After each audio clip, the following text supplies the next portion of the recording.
vlog of talking wrestling and wrestlers. I'm trying to do my best as far as giving you a video every single day. That has not happened in the last 3 days. I had to work double time on my job that I have right now. So bear with me and so on and so forth. So that way, not only you can enjoy my videos, but I can make the videos for you guys every single day. Like I said, these videos are going to be at least lasting between 15 to 30 minutes. I know last time I said it's going to be 30 minutes long, but I changed it where it's going to be between 15 and 30 minutes long, depending how much information I have about the wrestler. Let's get into the vlog, and let's talk about this one wrestler that wrestled back in the 1950s. This guy was trained by Lou Thez. He weighed 290 pounds. Born on August 13th, 1926. He debuted in 1947 and he retired in 1977.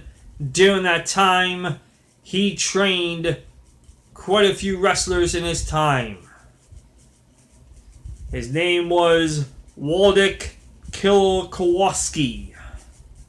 This guy was a massive guy. He had six different ring names.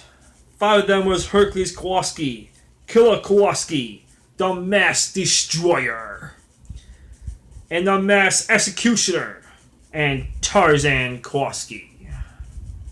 Now, during those days, they didn't have no music when they came out. It was just them coming out. They were being introduced by the announcer inside the ring, and that was it. So the special effects, what they have today, was not there. Killer Kowalski wrestled in numerous promotions during his career. NWA, WWF, and was a known heel wrestler. He had held numerous championships, including the WWF. Now, think about it. Today's promotional, as far as WWE goes, there was only 2 W's. Back then, it was 3 W's. It was Worldwide Wrestling Federation at that point. Turn around to be World Wrestling Federation. World Wrestling Federation had to give up the name of that wrestling because the simple fact is the cat is in my way. Sorry, people. Go on. Be gone. So anyway, back to what I was talking about. The cat. His name is Midnight, by the way. He's my wonderful cat. Be down in there. So anyway, he had those tag team championships belts with Big John Studd, billed as the Executioners. The names were the Executioners when they came out. Managed by Lou Albano. Lou Albano was matter of fact, he was in the 80s as far as a manager for wrestlers in the 80s. So seriously, yeah, go and look up Lou Albano. If you don't know him, look him up, or just wait for me to talk about him. I mean, these guys are well-known household names. I hope you guys know Lou Albano. So during this time, after he retired, I'm going to just say, after he retired in 1977, he started training. He had his own school in Massachusetts. He trained at least 4 well-known names in wrestling. I think actually 5 well-known names in wrestling. He trained Triple H. Triple H is now running the show of Raw or NXT. He's helping out with those things. WWE has grown since then, and Triple H is not not a wrestler anymore. He basically retired from it. Now he's just a part of the team and the back, helping out, training wrestlers, and so on and so forth, giving wrestlers advice, and so on and so on and so on. So, Kofi Kingston, Damon Sandow, two of the names you should have known in the year in the 2000s. Damon Sandow was there. He was with The Miz for a while. They had a good tag team there. Damon Sandow always copying his tag team partner. So that was a good tag team partner, good tag team right there. I enjoyed that team. I think they could have pushed it more forward like they do with the my mind is just blank right now. When I think of the name of the team I'm thinking about, I'll let you know. But let's continue on with Killer Kowalski and his legacy in wrestling. Later in those years, he like I said, during those years he was wrestling. He had 5 names, but another name came up during his career. Later in his career, he was called Killer Kowalski. He had also changed his name in 1963. So not too many wrestlers did that. The only other one I know that changed his wrestler to the wrestler name was the Ultimate Warrior. The Warrior. So that's 2 wrestlers I know that changed their name to their wrestling name. I think the Undertaker, no, he did not. Don't quote me on that. I don't think he did, but maybe he did. He told interviewers that he was expecting to be a wrestler. Matter of fact, that he was working at the Ford plant in Michigan, Detroit, Michigan. So basically, he was in Detroit. By this time, he was already 6'4". So this guy was already big already. He was only, he was only 3 more inches. He grew 3 more inches during that time. So this guy was he was a big guy. He was raised in Windsor, Ontario, Canada, and before he got into that Ford plant in Detroit, working there, he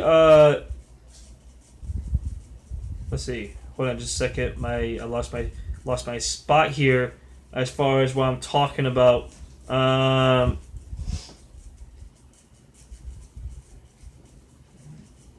Okay, he did work at the Ford plant, and also during that time he was working out at the YMCA. So this guy was already working out. He's already building himself to become a wrestler during this time. He must have some plan in the back of his mind. Like I said in the last video, when you watch wrestling in the earlier days of your life, and with your mother, father, aunts, and uncles, so on and so forth, you have interest in it. You might not. You might depend how you feel as far as you get older, if you're still interested in wrestling at that point in the game. So during this time that he was working at the plant in Detroit, at the Ford plant, he did go to college in the University of Detroit. Then he heard something about he got good pay by wrestling, so he went. So he began. So he was only being paid $50 a week at the plant. So that's like small wages comparing to what you could do as far as knowing that if you know you can make better money someplace else, wouldn't you go someplace else? I know I would. Anybody would. In today's profession, you really have to have that charisma. You gotta know the moves. You gotta know how to put butts in the seats every 8 inches. if you can't get a rouse out of the fans, then you basically going to basically you're not gonna make money. Okay, so at that point it's like what can do about that is by getting a rouse out of the fans, as far as getting them to get to hate you or get to like you while you're there in that wrestling organization, and make a name for yourself. If you don't make a name for yourself, you're not going no place in wrestling.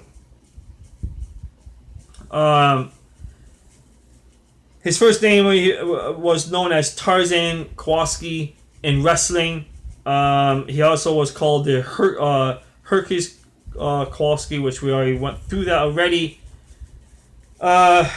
Kowalski wrestled from 1947 to 1977 in a number of organizations, including National Wrestling Alliance and American Wrestling Association, as a heel.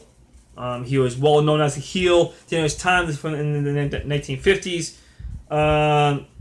Killer Kowalski rise into the mainstream of wrestling quickly, for what he did during the time that he's been wrestling through those years. He made a name for himself. He recorded matches. Recorded match occurred on May 6th in 1948. By November 29th in that same year, Kowalski faced a NWA champion, Orville Brown, in a heavyweight match. He wrestled as a demonstrative heel or villain. He also wrestled Buddy Rogers during that time.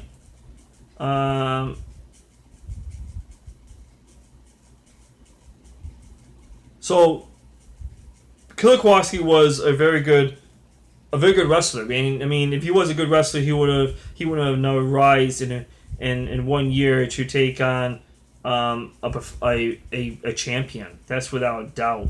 In 1954 match in Montreal versus Jochen Eric, Kowalski ripped off a part of Jochen Eric's ear. I don't know if you guys know this or not. During the years you wrestle, from the time that you in wrestling school to the professional time you get in professional wrestling, you start getting cauliflower ears. They get dried up, and if you get hit a certain way, towards that ear or both ears, whichever ear is more cauliflower than the other, a part of that ear can be ripped off. Matter of fact, Mankind's one of his ears is not on his head. He doesn't have. I don't think he has an ear on one side of his head. I'm not sure which side it is, but there's two wrestlers that I know now that either part of his ear or maybe his whole ear is not there. It was a knee drop. He did a knee drop on him, and that's when he lost part of his ear. Kowalski as being a ruthless villain. He was a very ruthless villain. It was one of those things that he made his character like that. I mean, if you have a character and you know what your character wants to be, use it. If you're gonna be a wrestler and you have a character that you want go into wrestling with, try it out. See what happens. See what kind of reaction you get. You might have to change your name several times before you get a name that's gonna stick to you. Let's see. He wrestled Pat O'Connor. I don't know if you guys know him or not. Pat O'Connor was a wrestler as well. He also was on a talk show. Matter of fact, on Don Lane talk show. I don't know if you guys know that guy. I don't know him. He was back in the days, 1967, top-rated Australian television show, hosted by Don Lane. He must have irritated Kowalski during the interview. Kowalski did the claw hold on him. He attacked Don Lane. So that was something that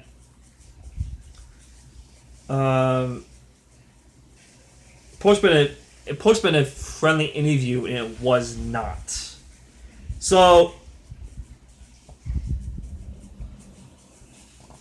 let's see. Let's move on. I'm wasting airtime as far as what I'm doing. I'm trying to get better at this, and as far as how to do things. In 1972, Kowalski became the first wrestler to pin Andre the Giant. That match was billed as a Battle of the Giants. Photographed from the Quebec City match helped to establish Andre's reputation. So, just imagine Kowalski, Andre the Giant, and Andre the Giant's earlier days. Not too many people in North America could actually pin this dude. Later on, I've realized as I did more research as far as about Andre the Giant, he has gotten pinned. He got body slammed more than just one time. Several wrestlers body slammed Andre the Giant. So that's one of the things that keep in mind as well. Later on, he got into WWF organization, where Kowalski teamed up with Gorilla Monsoon and took on Redberry and took Redberry as his manager. They won U.S. Tag Team titles and two straight falls from Skull Murphy and Brute Bernard in Washington TV. So the guy had a legacy. The guy had won belts. The guy knew how to win belts. He was very, very good. Like I said, if you become a champion within a year's time, you know you have something going for yourself during that time, without a doubt. He appeared on David Letterman, The Late Show. You all know David Letterman. He appeared on that. He was inducted into the National Polish American Sports Hall of Fame. This was on June 14, 2007. He was inducted into there. As far as personal life, not just going outside his personal life, he retired, like I said, on the in the beginning of in this whole thing. He did retire in 1977. So this is after 1977 that this man retired. This man trained other people. Not too many people can say they were trained by Killer Kowalski. I mean, this is how Triple H becomes so big in wrestling. That's how Kofi Kingston is still in wrestling, because he's so good at what he does. Is also what he's doing now in his professional career in wrestling, which is awesome. So he was married on June 19, 2006. He was 79 years old at the time of his wedding, which was kind of crazy, and she was 78. Other than that, that's Killer Kowalski. I mean, Killer Kowalski was a man that watched wrestling back in the days when he was a kid, and just grew up, and he thought he could work in a plant making cars, and come to find out he excuse me, that he wanted to become a professional wrestler. When he heard that he could make more money in wrestling than in working on that plant. So, of course, when we only making $50 a week in a Ford manufacturing plant, who wouldn't want to go to wrestling and make more money? Like I said, this back in the days, in the 1950s, this guy was he was a killer. He did a lot of things in his life that made him have that name. So I hope I was not too hesitating as far as talking. I apologize if I did. I hope you guys enjoyed this vlog. I want you to subscribe. Give me a thumbs up if you like the information I gave you. Once again, I'm going to put these videos out as much as possible.